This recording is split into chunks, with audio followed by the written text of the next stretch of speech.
False Dmitry II, historically known as Pseudo-Demetrius II and also called the Rebel of Tushino, was the second of three pretenders to the Russian throne who claimed to be Tsarevich Dmitry Ivanovich, the youngest son of Ivan the Terrible. The real Dmitry had died under uncertain circumstances, most likely an assassination in 1591 at the age of 9 at his widowed mother's appanage residence in Uglich.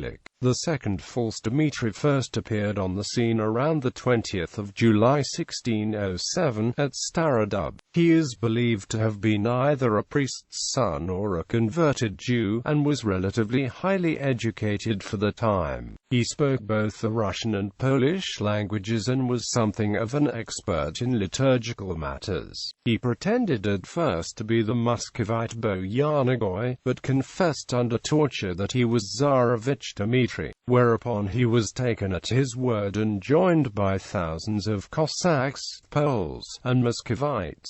In the course of the year, Jerzy Mosich, father of Marina Mosich, widow of False Dmitry I, reunited him with Marina, who miraculously recognized her late husband in this second Dmitry. This brought him the support of the magnates of the Polish-Lithuanian Commonwealth who had supported False Dmitry I. Adam Wisniewicz, Roman Rosinski, and Jan Sapir had decided to support the second pretender as well, supplying him with some early funds and 7,500 soldiers, among them Alexander Joseph Lisovsky, leader of the infamous mercenary band later known as Uglich.The. He quickly captured Karachov, Bryansk, and other towns, was reinforced by the Poles, and in the spring of 1608 advanced upon Moscow, routing the army of Tsar Vasily Shuisky at Burkov. Promises of the wholesale confiscation of the estates of the boyars drew many common people to his side. The village of Tushino, 12 versts from the capital, was converted into an armed camp where Dmitry gathered his army. His force initially included 7,000 Polish soldiers, 10,000 Cossacks and 10,000 other ragtag soldiers, including former members of the failed Zabridovsky rebellion.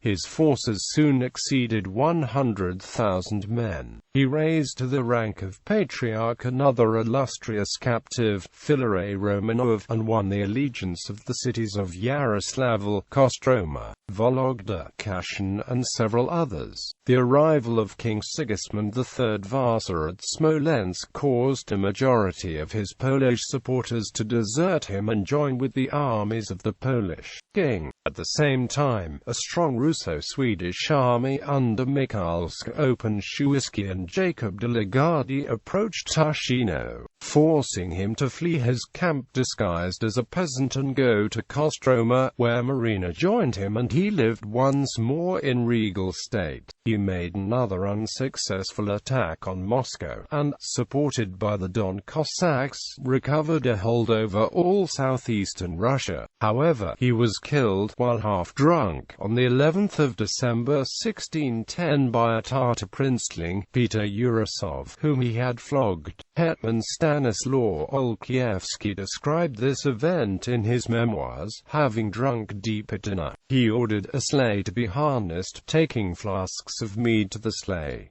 Coming out into the open country, he drank with some boyars. Prince Peter Urasov, together with those several score horsemen with whom he was in league, was riding after him, apparently escorting him, and when the impostor had drunk very well with the boyars, Urasov drew from his holster a pistol which he had ready, and galloping up to the sleigh first shot him with the pistol, then cutting off his head and hand with his saber, took to the road.